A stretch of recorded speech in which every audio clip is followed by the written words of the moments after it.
Sì? Il destino ha deciso, il peccato s'aspetta domani alle 3. Cretino! Vuoi fare alle 4? Oh, ma non sei il bimbo che abita nel palazzo qui di fronte? Ma no, sono Andrea. Ma quale Andrea? Io non conosco nessun Andrea.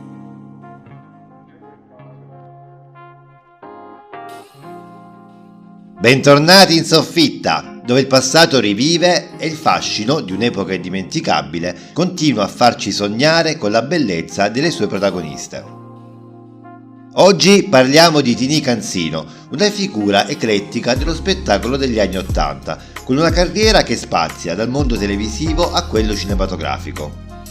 La sua presenza è stata notevole su riviste popolari dell'epoca, tra cui Playman, dove ha mostrato una versatilità artistica e una bellezza senza tempo, e non solo quello.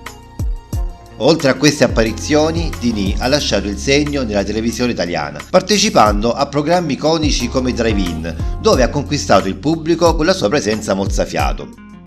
Ha dimostrato una grande abilità nell'interpretare ruoli diversi, dando prova della sua versatilità e del suo talento artistico, anche se pochi film girati non riscossero un grande successo. Ma andiamo con ordine. Se ti sei perso una puntata del podcast, non disperare, la puoi recuperare nella playlist dedicata. Ti lascio il link nella descrizione del video. Se non sei ancora iscritto alla soffitta, iscriviti per rimanere sempre sintonizzato sui miei contenuti, perché mi pare proprio il caso di dirlo, ne vedremo delle belle, bellissime come la nostra Tini Canzino. No, Cavallo no! Prima che la terza luna confonda i suoi raggi sotto il monte dedicato al grande spirito, tu andrai a nozze con Cavallo Pazzo. Chi è?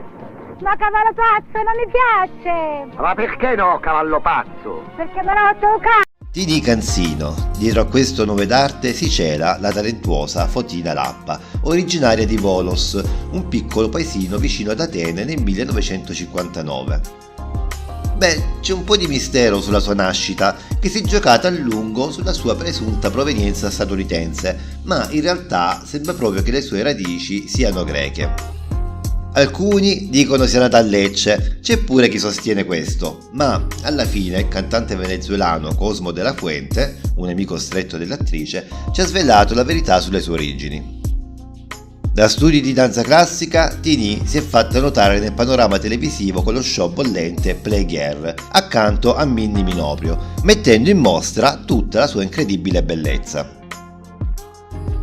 A soli 19 anni, durante una vacanza in Italia, è stata notata da Alberto Tarallo, produttore di fiction televisive e agente di spettacolo.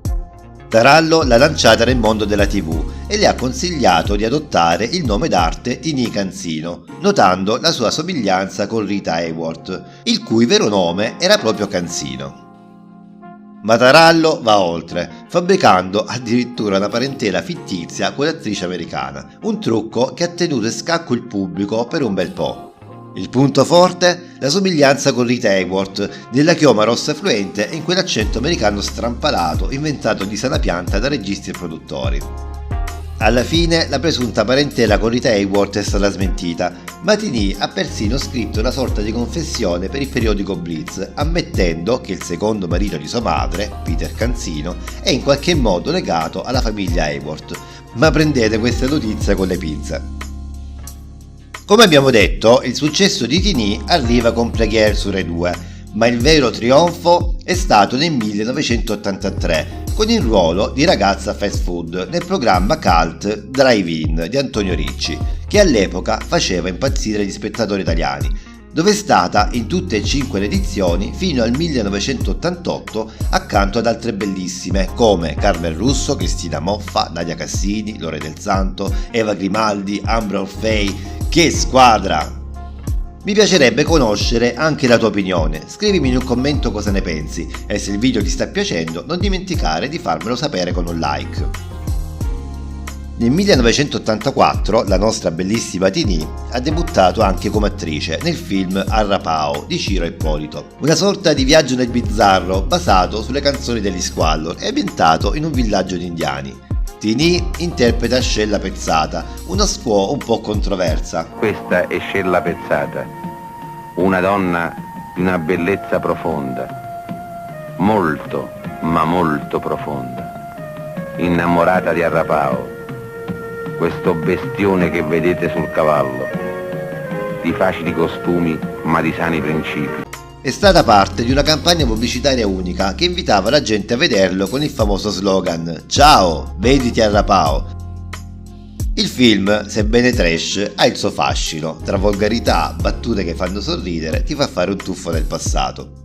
Originale la trovata degli spot pubblicitari che interrompono la narrazione, un'idea che a suo modo anticipa Almodovar e realizza una critica alla pubblicità invasiva. Ginny Canzino non è protagonista, ma la sua avvenenza da pin-up americana anni 50 fa aumentare l'interesse per la pellicola.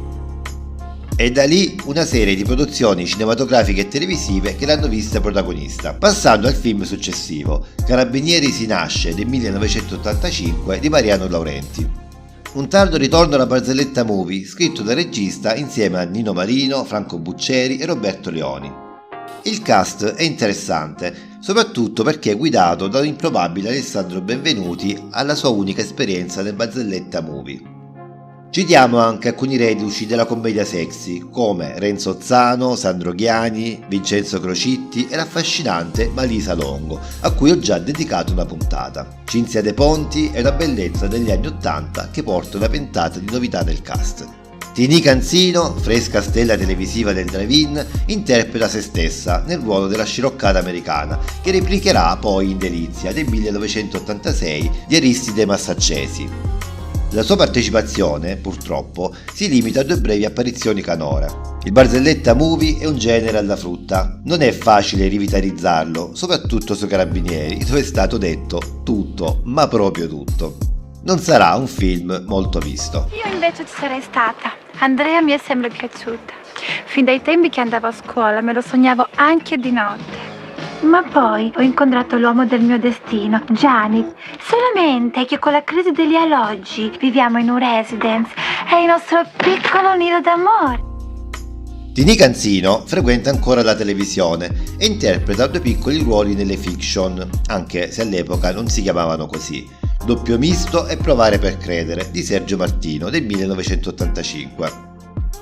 Nel primo film televisivo è accanto alla coppia comica composta da Gigi Sammarchi e Andrea Roncato e cerca di conferire un minimo di verve erotica alla commedia.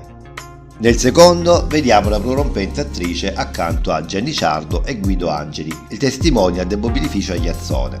La nostra showgirl ha cercato di aggiungere quel tocco di sex appeal alle commedie, ma senza il successo sperato. Passiamo a Delizia del 1986, diretto da Aristide Massaccesi, meglio conosciuto come Gio D'Amato, che per l'occasione si firma Dario Donati, omaggiando il cognome della moglie. Qui Tini è stata protagonista insieme a Eva Grimaldi.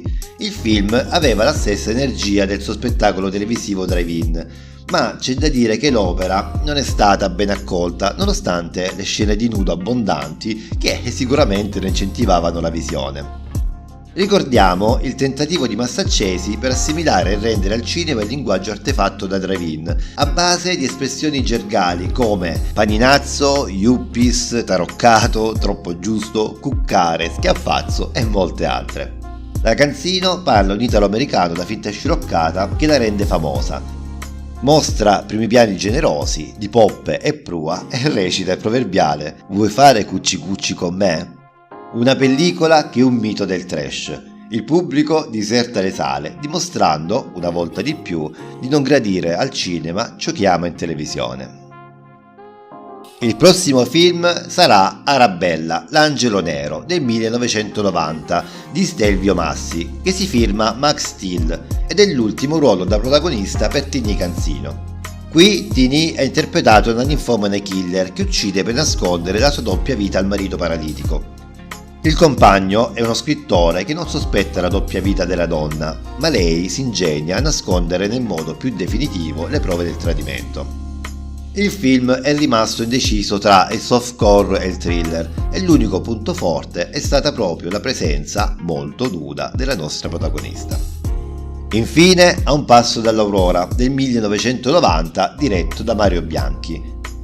Questo film drammatico non è nemmeno uscito al cinema, nonostante l'ambientazione a Venezia e una fotografia suggestiva. Un medico chirurgo, ricco, affermato e sposato a una donna affascinante, è morbosamente attratto dal compiere azioni violente verso il prossimo. Classico B-movie alla Bianchi, girato a basso budget, ma di buono c'è una fotografia notturna di Venezia che la rende dark e misteriosa. In questo periodo si favoleggia anche di un film su Rita Hayworth, interpretato da Tini Canzino, che per assomigliare ancora di più all'attrice statunitense si opera al naso. Ma non se ne fa niente. Poi, dopo una parentesi nel programma comico di Italia 1, i Trisitors, accanto ai 3-3 con cui aveva già collaborato in Drive-In, si è ritirata dalle scene per dedicarsi totalmente alla famiglia. Dopo un lungo periodo di silenzio è tornata sul piccolo schermo nel 2007, con un piccolo ruolo nella seconda stagione della fiction di Canale 5 Caterina e le sue figlie, con Virna Lisi, prodotta dal suo mentore Alberto Tarallo. E poi dal gennaio 2012 è entrata a far parte come opinionista del programma di Canale 5 Uomini e Donne. E la vita privata, vi starete chiedendo? Tini Canzino è un vero e proprio libro chiuso quando si tratta della sua vita privata. È come un fantasma sui social, non c'è traccia di lei. La discrezione è la sua seconda natura, mantenendo uno stile di vita riservato anche in TV. Sappiamo che è mamma di 3 figli, Voula avuta da una precedente relazione e poi Tamara e Nicolas, frutto del suo matrimonio con Claudio Di Giulio. Ma oltre a questi dettagli, Tini mantiene tutto avvolto nel mistero. È come se volesse proteggere la sua sfera privata da occhi indiscreti, mantenendo un profilo basso sia sul set che nella vita di tutti i giorni. Nel presente di Tini Canzino, il palcoscenico cinematografico è diventato uno studio televisivo. Tini, dopo ben 26 anni della sua carriera cinematografica, è ora nel mondo di Uomini e Donne su Canale 5, condotto da Maria De Filippi. E sì, la vediamo lì in veste di opinionista. Accanto a lei ci sono Gianni Sperti e Tina Cipollari, ma a differenza dei suoi compagni, Tini è più sul silenzioso. Raramente prende la parola, ma quando lo fa i suoi interventi sono come piccoli gioielli, sempre apprezzati dal pubblico. È una presenza discreta, ma quando sceglie di dire la sua fa sempre centro. E così giungiamo alla fine di questo viaggio affascinante attraverso la vita e la carriera di Tini Canzino. Tini ha incarnato la bellezza e la versatilità, dimostrando come la presenza scenica e l'abilità artistica possano influenzare le generazioni, lasciando un'eredità duratura nel panorama dello spettacolo italiano. Grazie per essere stati con me in questa avventura e continuate a seguire La Soffitta per scoprire altre storie affascinanti e indimenticabili delle bellezze che hanno fatto grande il cinema italiano. E cliccando sul video qui accanto potrai scoprire cosa è successo a quest'altra indimenticabile attrice.